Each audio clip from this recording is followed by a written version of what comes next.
I'm 34M, and if there's one thing I've learned about my family, it's that they love to remind me where I supposedly stand. According to them, I've always been the one with small ideas and wasted potential. My older sister, Corinne, was the golden star since birth, straight A's, scholarships, a job at a prestigious firm, the works. And my dad, Lionel, never lets anyone forget who his pride and joy is. I've never been in competition with Corinne, at least not in my own mind. I like different things, building, designing, fixing what people threw away. While she was on debate teams and internships, I was in the garage with a pile of scrap wood, turning it into furniture. My mom used to shake her head and call it a hobby. My dad called it playing handyman. Corinne just smirked and asked me if I'd be taking orders for birdhouses when she got her first apartment. I laughed it off for years, but that stuff sticks to you. Anyway, fast forward to last year. I'd been working quietly on my own business. Nothing flashy, just a small workshop and storefront downtown where I could sell custom pieces and take on bigger commissions. I didn't tell my family much about it, because honestly, I didn't want their opinions hanging over me. But when it came time to open, I figured, fine, I'll extend an olive branch. I typed out a short message in our family group chat. Hey, just letting you all know I'm opening my own business this weekend. Would love to see you there. I didn't expect confetti emojis or applause, but I wasn't prepared for how quickly they managed to ruin it. Corinne was the first to respond. We're busy. No explanation, no congratulations. Just those two words. My dad followed right after. Don't expect support from us. Focus on being realistic instead of chasing things that won't last. I just stared at the screen for a minute. My thumb hovered over the keyboard, a dozen sharp comebacks swirling in my head. Instead, I just typed one word back. All right. That was it. I didn't push, didn't argue. I put my phone down and went back to sanding the edge of a walnut table I'd been working on for weeks. But here's the thing. My dad thinks silence means defeat. Corinne thinks disinterest means superiority. What neither of them realized was that I had already set things in motion far beyond a simple weekend opening. Because 2 days later, when Lionel unfolded his morning newspaper at the kitchen table and Corinne scrolled through the same headline on her phone, their expressions must have shifted from smug dismissal to something much sharper. And that's where things really started to spiral. Want me to continue into what they saw in the newspaper and how the drama escalates? Here's the continuation of your slow burn, detailed Reddit-style story, still in first person, still casual, keeping the family toxic and villainous while the tension rises. I'll stop again at a sharp turning point so you can decide when to push forward. I don't know exactly who opened it first, but the headline that morning was impossible to miss. A full spread in the local paper with a photo of me, standing in front of my new storefront, arms crossed, smiling like I hadn't been told my entire life that I'd never amount to much. The headline read, "Local craftsman opens high-end workshop, already has waiting list of clients." Now here's the thing. I didn't call the newspaper. I didn't buy ad space. One of my early clients, a gallery owner named Sabine, had been so impressed with my work that she pitched the story herself. I didn't even know it was coming until the reporter called to ask for a quick interview. It was short, maybe half an hour. I talked about why I loved building, how I'd started in my dad's garage, how I wanted to create pieces that would last longer than anything mass-produced. Nothing fancy, nothing cocky, just honest. But when my family read that, oh, you'd think I had declared war. The family group chat, which had been quiet since my "all right" message, lit up like a bonfire. Corinne, seriously? You let the whole city know before your own family. Dad, you're embarrassing yourself. This article makes you sound like you think you're some kind of visionary. Mom, finally chiming in, I don't know why you had to drag the family name into this. I reread that last one 3 times. Drag the family name? All I'd said in the article was that I started building things in my dad's garage. That was it. Somehow, to them, that was a slight. I didn't respond. Not yet. I had too much to do with the opening coming up, and honestly, part of me wanted to see just how far they'd take it without me feeding into it. But I found out quickly they weren't going to stay behind their phones. That evening, as I was setting up the last of the displays in the shop, I heard the familiar sound of my dad's car pulling up outside. The kind of sharp, impatient honk of his horn that he always used when he expected someone to come running. When I stepped out, Lionel was already striding across the sidewalk in his pressed shirt and polished shoes, Corinne trailing right behind him in her business blazer, arms crossed so tightly it looked painful. He didn't bother with greetings. "You think this is funny?" he said, holding up the folded newspaper like it was evidence in a trial. You think you can parade around town pretending you've built something real? Corinne added, you should have at least told us what you were planning. It looks desperate, like you're clinging to this little project. Little project. That phrase hit harder than I wanted it to, but I kept my voice steady. It's not a project. It's my business. And no, I didn't parade anything. Someone thought my work was worth writing about. That's not my fault. My dad shook his head, looking past me into the shop windows as if he was surveying a wreck. You'll embarrass yourself, and by extension us. It's better to stop now before you dig yourself deeper. That was the moment I realized. They didn't come to talk. They came to shut me down. And as I stood there, watching Lionel and Corinne circle like vultures around something they didn't understand, I felt a decision forming in the back of my mind. I stood in front of them for a long moment, letting their words hang in the air like the last note of a song that shouldn't have been played. Lionel's face was red, tight with that particular combination of anger and wounded pride that I had seen since childhood whenever something didn't go his way. Corinne looked like she was about to storm in and tell everyone in the city how pathetic I was, but I caught the glint of fear in her eyes, just for a second, and it told me everything I needed to know. They weren't prepared for this. Look, I said finally, keeping my voice calm measured. The shop is opening in 2 days. If you want to come, fine. If not, I'll see you on the other side. Corinne scoffed. See us on the other side? What does that even mean? It means, I said, glancing at the rows of freshly finished furniture, the stacks of hand-carved cabinetry, the polished countertops that reflected the warm light just so, that this is happening with or without your approval. They exchanged a look, a silent communication I didn't need to hear. My dad's lip curled, half in contempt, half in disbelief. He had spent decades controlling everything in our house. The way holidays were celebrated, the school awards I was allowed to receive, the friends I could spend time with.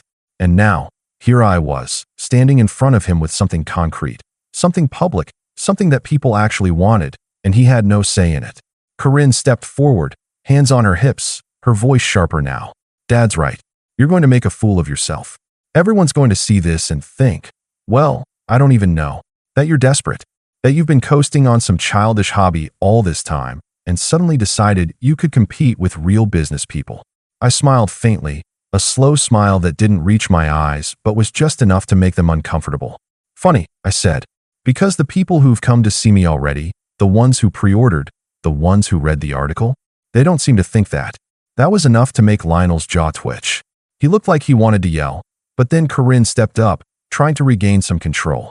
You didn't even warn us before this article came out. You dragged our name through it, through the entire neighborhood, without so much as a word to us. I shook my head. The article mentioned you once, just that I learned to build in the garage. I didn't say anything else. You weren't dragged anywhere. I wasn't even thinking about you when I agreed to the interview.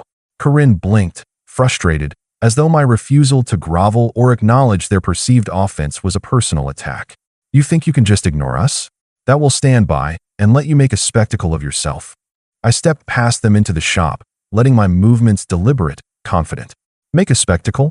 Maybe, but a spectacle that people want to see. I gestured toward the showroom floor. Look around. Everything in here is custom-made, built to last, sold to people who appreciate quality, people who pay attention, not people who judge based on old grudges. Lionel huffed, his face darkening. You'll never last. You don't understand business. You don't understand networking, branding, strategy. You're going to burn through everything you've got, and then what? Come crying back home. Corinne rolled her eyes. Exactly. And meanwhile, the rest of us have real careers, real achievements. You're setting yourself up for failure. I didn't respond immediately. Instead, I walked past the front display, where a freshly polished dining set gleamed under the lights, and toward a large custom shelf I'd built the week before. I ran my hand along the edge, feeling the smoothness, the precision. The wood smelled faintly of cedar and varnish, and for a moment, I let myself breathe in the small victory that had nothing to do with them. Then I turned back. You know what's funny? I said, I've spent years hearing that I wasn't trying hard enough, that I wasn't focused, that I wasn't serious. And yet, here I am, standing in my own shop, selling pieces people actually want, orders lined up for the next 2 months. And you guys, well, you're standing outside, judging, as usual. Corinne opened her mouth, then closed it. Lionel's hands clenched at his sides. I could feel their frustration, the way it radiated off them in waves, because for once, they had no leverage, no control, nothing that had worked for decades. and it was delicious, even if I didn't let it show fully. The next 2 days were tense. I finished final preparations for the opening, stocking the shelves, checking that every detail was perfect, while I kept one eye on the family, who I knew weren't going to let this go quietly. Corinne called me at least 3 times a day, her voice sharp but laced with forced calm. "Are you sure this is a good idea? People might think this is amateurish." I reminded her gently each time. "Orders have already been placed. People already know about it. I'm ready." Lionel didn't call, but I could tell from the texts he sent to Corinne that they were plotting, discussing, trying to figure out how to undermine me before the opening. It wasn't subtle, but I wasn't going to let them know I saw it. The morning of the opening, I arrived at the shop just before sunrise. The streets were quiet, the air crisp, and the shop gleamed like a promise. I unlocked the door, did a final walkthrough, and then stepped outside to hang the small banner I'd had printed. "Grand Opening, Custom Creations by Julian." And then I saw them. Lionel parked across the street, immaculately, and Corinne stepped out of the car like she owned the pavement. My mom was with them this time, clutching her purse tightly, eyes scanning the sidewalk as if she expected people to stop and admire them instead of me. I took a deep breath. They were here. I had expected them to boycott, to ignore, to do whatever petty thing they could, but standing there, watching them hover just off the curb, I realized they were planning to make a scene. I unlocked the shop door and turned to my employees, who were setting up the last of the displays. "Whatever happens," I said quietly, "don't let them get to you. Today isn't about them. It's about what we built." A few minutes later, the first customers arrived. I greeted them warmly, showed them pieces, answered questions. Everything was going perfectly. And then, from the corner of my eye, I saw Lionel stepping toward the door, Corinne just behind him, their expressions shifting from irritation to something sharper. Rage, maybe humiliation, definitely a sense of entitlement being bruised. And that's when the first words came out of Lionel's mouth, loud enough for the entire shop to hear. "You can't do this here. You have no right. This is ridiculous. People will see this and think." I cut him off, calm but firm. "You're welcome to stay, but I won't let anyone disrupt my opening." Corinne leaned in, smirking. "We're just here to save you from embarrassing yourself." I smiled at her, a slow, measured smile. "If saving me from embarrassment means showing everyone what you think of my work, go ahead. I've got nothing to hide." And that's when the first crowd of customers, who had just started trickling in, noticed them. Some whispered, some stared, and some pulled out their phones. The moment I had been anticipating, quietly, carefully, finally arrived just as the shop started filling with customers. Lionel and Corinne had no idea how ill-prepared they were for what they were about to walk into. I had learned early on in life that they thrived on intimidation, on control, on the assumption that they could make anyone feel small with just a word or a gesture. But now, the tables were turning. It started small. A woman with a stroller paused near one of my display tables, pointing to a hand-carved bookshelf. "Excuse me," she said, "did you make this? It's beautiful." "Yes, I did," I said, stepping forward with a gentle smile. "All of it is handcrafted." Her face lit up. "I've never seen anything like this. Can I take a closer look?" I nodded.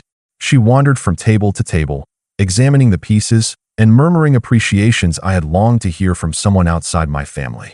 Other customers began trickling in. Some were friends who had pre-ordered pieces. Others were just curious after reading the article. The room began to hum with quiet admiration. Meanwhile, Lionel and Corinne were still trying to assert control. Corinne leaned over to my dad, whispering something sharp, her tone dripping with superiority. "They're going to think you're a fool for letting him do this." Dad muttered something back, shaking his head, his hand clenching into a fist. I told him he was wasting his time. He'll see soon enough. I caught snippets of their conversation and couldn't help but smile faintly. They were so focused on trying to assert authority that they didn't even notice the tide slowly turning against them. Each new customer's gaze wasn't on them.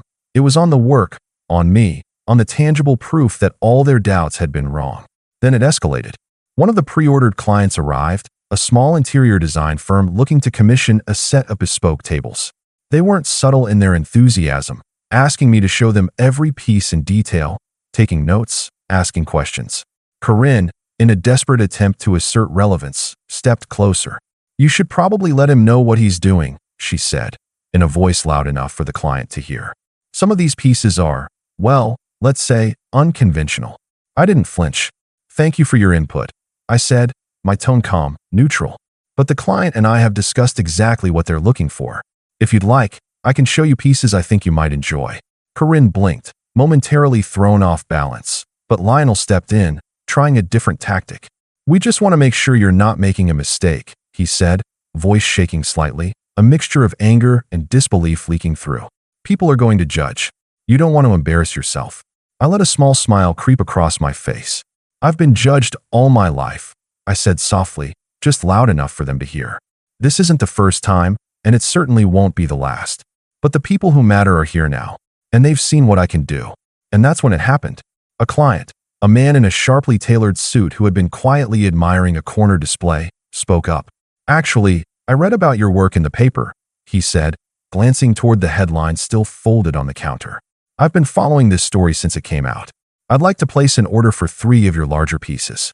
My heart skipped a beat, not because I didn't expect it, but because I knew exactly how it would land on Lionel and Corinne. I watched as their faces changed in real time. Lionel's lips pressed into a thin line. Corinne's eyes widened, a mixture of disbelief and a stab of envy I hadn't seen before. The man continued, I'm redecorating a large office space downtown. These tables and shelves would be perfect. I led him over to the displays, answering his questions patiently, showing him the details he wanted to see. All the while, Lionel and Corinne hovered behind him, like shadows, still trying to assert influence, but now powerless. Each question the client asked me, each expression of interest, each note he scribbled in his portfolio, was another silent victory. And then another unexpected visitor arrived. A journalist who had covered the article came in, camera in hand, ready to do follow-up photos for a feature on local artisans. She started snapping pictures of the workshop, of me with clients, of the craftsmanship on display. Every photo, every click, was a public testament to my work.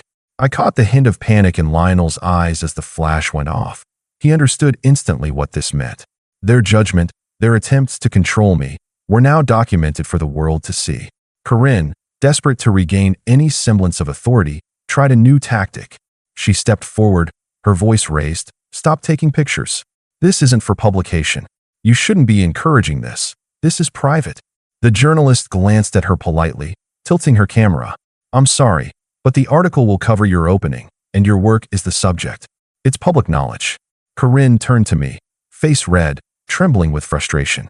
You didn't warn us. You never told us this would happen. I looked at her calmly, letting the quiet authority in my voice sink in. I didn't warn you because I wasn't trying to involve you. This is my work, my shop, my opening. You're welcome to observe, but nothing more. My dad, not to be outdone, tried a final attempt. He stepped closer, voice louder. You're making a spectacle of yourself.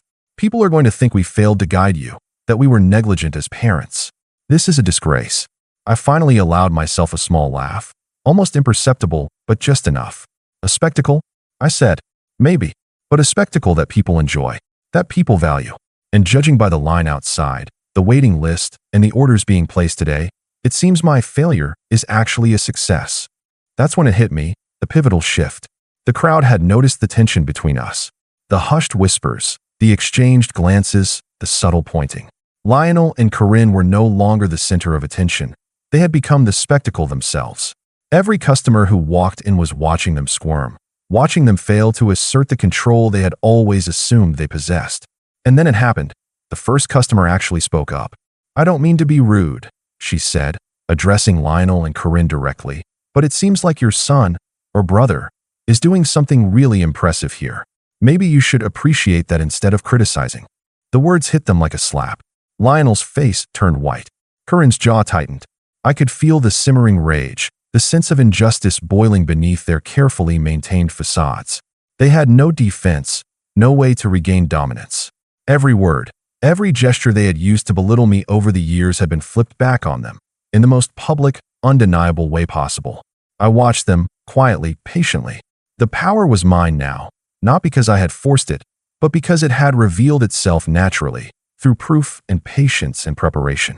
They were exposed, stripped of the influence they had relied on for decades.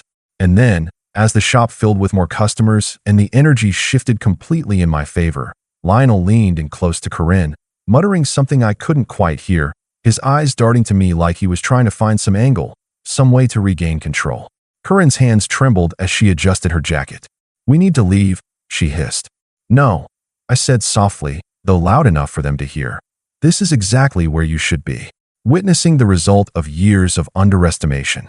They froze, and I saw the first crack in their composure. My mom, who had been silent until now, wrung her purse straps nervously, her lips pressed together. I could see the shame beginning to mix with anger, creating a cocktail they were clearly unprepared to handle. And that's when it happened. A knock at the door from someone who shouldn't have been here, someone they hadn't accounted for. Their eyes widened, recognition dawning, and I realized immediately the next move was mine. The knock at the door was deliberate, steady, and carried with it a weight that made both Lionel and Corinne flinch visibly. My hand paused mid-motion, adjusting the display, as I glanced toward the entrance. The customers shifted their attention slightly, sensing something out of the ordinary, but they stayed quiet, curious. When I opened the door, I wasn't greeted by anyone new. It was someone familiar, someone they couldn't influence or intimidate. Someone who could, with just a simple gesture, undo all the carefully curated image of control my family had built over decades. It was my cousin Ezra. Ezra, who had spent his whole life reveling in putting me down, showing up at family events to humiliate me publicly, and acting like he was the model child while I was the joke. His smile was calm, almost smug, but there was a calculation behind it, like he had just been waiting for the perfect moment. "Julian," he said, his voice smooth, almost too polite. "I heard about your grand opening. Congratulations. I thought I'd see it for myself." The room went cold for a second. Lionel and Corinne's faces froze, shock flickering into panic. "You," Corinne spat, her voice sharp and angry. "What are you doing here?" Ezra smiled faintly, glancing past her to look at me. "I'm here to see the shop, of course, but I thought I'd bring a little something along." And with that, he held up a folder thick with papers. I didn't need to read them to know what they were. The culmination of years of preparation, careful research, and quiet planning. Documents, contracts, agreements, letters of intent. All the proof that I had quietly built the foundation for a full takeover of my family's assumptions and their little empire of control. "You've been busy," Lionel muttered, almost under his breath, as his hand went to his forehead. "I have," I said, calmly stepping forward. "And this is the part where it counts. This," I said, gesturing to the folder, "is everything that shows I don't need anyone's approval, and more importantly, it's everything you can't control." Ezra nodded, handing the folder over to me. I set it on the display table, opened it carefully, and began spreading out the documents. The customers' murmurs grew, intrigued. I didn't rush. The point wasn't speed. It was the slow, deliberate reveal. Corinne tried to intervene. "Wait, what is that? You're just showing private family matters here." I looked at her, calm, controlled, letting each word land. "No, these are agreements, legal documents, and proofs of ownership that demonstrate what I've built while you were busy assuming I would fail." Lionel stepped closer, voice louder now, trembling with frustration. "This is ridiculous. You've dragged us into." I held up a hand, silencing him. "No, you dragged yourselves into this the moment you decided to belittle every effort I've ever made. Every insult, every mockery, every small idea comment. It's all documented, and now, publicly, you're going to see the results." Ezra leaned slightly toward me, quietly. "They never expected this, did they?" I shook my head. "No, they think their entitlement is enough. That simply because they shouted louder, frowned harder, they could dominate. But it's not. It never was." The customers were watching closely now.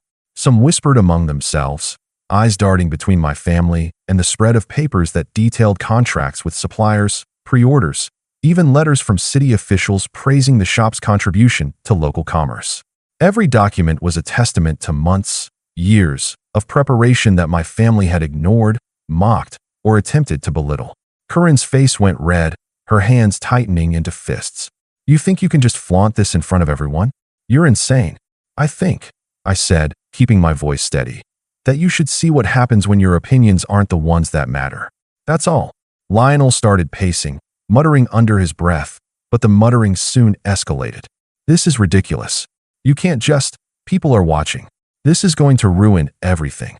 I pointed toward the first customer, the one who had come in with pre-orders. "Excuse me, could you show them what you're getting? The pieces you ordered." The customer, a distinguished man in a tailored suit, nodded and gestured toward the bespoke tables and shelves. "I'd be happy to. These pieces are exceptional. And frankly, I wouldn't be working with anyone else for this project. Mr. Julian here has delivered exactly what we need." I could see the shift in Lionel and Corinne instantly. They had assumed, with every fiber of their being, that I was still small, irrelevant, a hobbyist in their eyes. And now the evidence of my success was standing right in front of them, praised and validated by people who didn't care about family politics or history. They cared about quality, about dedication, about results. Corinne, desperate, tried a final attempt at humiliation. She stepped in front of a display, waving her arms. You think this makes you special? You think you've suddenly proven something? This is temporary. People will lose interest. You'll fail, and then what? I let her words hang in the air, because they were true. In a way, they would be my fuel. Slowly, deliberately, I reached into the folder and pulled out a contract signed just the week before. It was a long-term agreement with a chain of boutique hotels, a contract that guaranteed commissions for the next year. Then let me show you something else, I said, spreading the contract across the table for them to see. Not temporary, not a hobby, guaranteed, signed, legally binding. And yes, while you were busy criticizing, I made sure no one could stop this. You don't get a say in it. You haven't for years, and you certainly won't now. Lionel's face went pale, almost sick. His hand shook as he reached out, almost instinctively, as if trying to touch the papers and stop them from existing. I didn't let him. Corinne was near hysteria. This isn't fair. You can't. Nobody, this is insane. A few of the customers who had been observing this interaction politely stepped back, murmuring compliments about my work, about the professionalism and quality. Every glance toward me reinforced what I already knew. My family's influence had crumbled in the eyes of everyone in the room. Their tactics, their entitlement, their attempts to dominate, they had failed spectacularly. Ezra leaned toward me again, voice quiet, amused. It's incredible, isn't it? They thought their interference would control the narrative. And now, he gestured vaguely at the room. They're just spectators. I nodded, letting the silence stretch for a beat before speaking. This is just the beginning. And then came the final blow for the morning. A woman from a rival local business walked in, someone who had always scoffed at my family's opinions and at my potential. She glanced at Lionel and Corinne, then at me. I read about this in the newspaper, she said, eyes gleaming. I didn't think it could be this good. Are you taking new clients? The customers around us perked up, murmuring in approval. I smiled, confident. Yes, absolutely. We're just getting started. Corinne's lips trembled, her hands gripping the edges of the display like she could physically stop it from existing. Lionel's posture slumped slightly, the first visible sign of defeat. My mom, silent until now, looked like she was reconsidering every single thing she had ever said to me. And as I watched them, standing there, humiliated and powerless, I felt a quiet, slow satisfaction that was nothing like pride. It was vindication, the long, steady kind that comes from planning and patience. I had opened my shop. I had done what they said I couldn't. I had quietly built leverage, reputation, and undeniable proof of success. And now, they were watching it happen, helpless. I could see the tension radiating off Lionel and Corinne like heat from a furnace. Every glance they exchanged, every tight-lipped mutter, screamed entitlement, rage, and disbelief. But this time, they had nothing, no leverage, no public sympathy, no control. The shop was full of clients, neighbors, and curious passers-by who had read about the grand opening. Every one of them was now a witness to what my family really was: critical, jealous, and incapable of celebrating anyone else's success. I took a deep breath, walking past the table covered in contracts and orders. Everyone, please, feel free to take a look around, I said casually, as if nothing was happening, though internally I was savoring every reaction. If you want to place an order or schedule a consultation, just let me know. This is what I do, and I love sharing it. The first major blow came when a reporter who had covered my initial article stepped inside with a camera crew. She began filming the shop for a follow-up segment. They interviewed customers, capturing their excitement and genuine admiration for my work.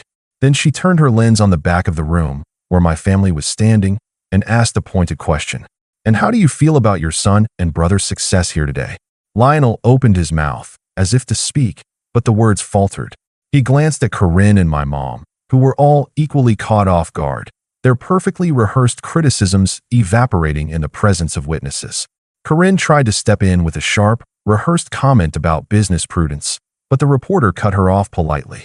Yes, but I mean, this is a full shop, waiting lists, commissions impressive, isn't it? Every word was a mirror reflecting back their failure to guide, to nurture, or even to recognize the effort I had put in quietly for years. And the camera made it permanent. I watched my parents' faces. Lionel's jaw tightened. He looked as though he wanted to storm out, but something inside him kept him rooted in place. Corinne's lips quivered. She was both furious and humiliated, and my mom shifted awkwardly, clearly uncomfortable with the exposure. I let them stew for a moment before I spoke again. This isn't a hobby. This isn't a project. This is a business, and it's doing exactly what I hoped. People value it. People care about the work, not the drama, not the family politics. And for the first time, I see that you can't control the narrative anymore. The crowd murmured in agreement. Some of the customers looked directly at Lionel and Corinne as if seeing them for the first time. They weren't proud, supportive family members. They were bitter, jealous, and toxic observers who had spent decades underestimating me. Corinne tried one last tactic, turning toward the group of customers who had been admiring my pieces. You shouldn't trust him. You don't know if. A client interrupted her gently. Actually, we've seen exactly what he can do. And we've read the article. Honestly, your judgment doesn't matter to us. This work speaks for itself. I felt a quiet thrill, seeing them realize, in front of everyone, that their words carried no weight anymore. Every insult they had thrown at me over the years came back to them like a shadow, powerless, bitter, and humiliating. Then came the final nail. I gestured toward the contracts that had been quietly waiting on the table, agreements with local galleries, boutique hotels, and interior designers. These are all long-term commissions, secured months ago. Every project, every order, everything in this shop, completely independent of family approval. And yes, it's all legally binding. Lionel's face went pale. Corinne's fingers curled at her sides. My mom looked like she wanted to shrink into herself. You planned all this, Lionel muttered, shaking his head. You didn't just stumble into it. I planned, I prepared, I executed, I said, voice steady calm. While you were busy dismissing every idea, every effort, every ounce of potential I had. The rest of the day unfolded like a slow, exquisite triumph. Clients poured in, praising the craftsmanship, placing orders, and taking photos of their favorite pieces. The media crew documented it all. Every frame, every comment, every handshake was proof that I had built something undeniable. My family tried to move through the crowd, trying to interject, to appear relevant, to somehow assert influence, but each attempt was thwarted naturally by the circumstances. Every conversation they tried to dominate was met with polite but firm disinterest. Every pointed comment was met with polite acknowledgement, followed by attention shifting back to the work. By the end of the day, I had personally signed contracts for the next 6 months, scheduled delivery and installation for multiple clients, and established a steady stream of new inquiries. The shop was buzzing with energy, excitement, and genuine appreciation, things my family had never given me. As the last customers left, I closed the doors and turned to look at my family. Lionel stood stiffly, Corinne muttering under her breath, and my mom quietly shaking her head. You see this, don't you? I asked calmly. This isn't luck. This isn't chance. This is what can happen when someone actually applies themselves instead of tearing others down. Corinne's face twisted, trying to summon the venom she had used all her life. You think this makes you better than us? I shook my head. Better? No. Independent? Yes. I don't need your approval. I never have. Lionel opened his mouth again, but nothing came out. His authority had evaporated, replaced by the undeniable proof of my success. He looked like a man who had finally realized that his control over me and his attempts to dominate my life were gone forever. My mom finally spoke, voice tight with frustration. You didn't need to prove anything. You could have. I didn't need to prove anything to you, I said, cutting her off gently but firmly. I did it for myself, and I did it in a way that made sure no one here could stop it. They had no rejoinder, nothing that could undo what had been done. Their attempts at belittling, criticizing, and controlling me had not only failed, they had made them look small, petty, and jealous to everyone who mattered. And that, finally, was the end of it. By the evening, my family had slunk out of the shop quietly, humiliated, defeated, and fully aware that I had finally won the long game. I locked the doors behind them, leaned against the counter, and looked around at the space I had built, completely independent, entirely my own. The orders were lined up. The reputation was growing. And my family, they had been exposed, publicly, as the villains they always were, jealous, controlling, and unable to recognize anyone else's achievement. I didn't forgive them. I didn't need to. They had spent years undermining me, and now the evidence of their toxicity was on display for everyone who mattered. And as I closed the shop for the night, I realized something that had never been true before. I didn't need them, not for validation, not for support, and certainly not for approval. I had finally, completely outmaneuvered them. And for the first time in my life, the victory was mine alone. Thanks for watching. Share your thoughts in the comments. If you like this story, don't forget to like and subscribe for more content like this.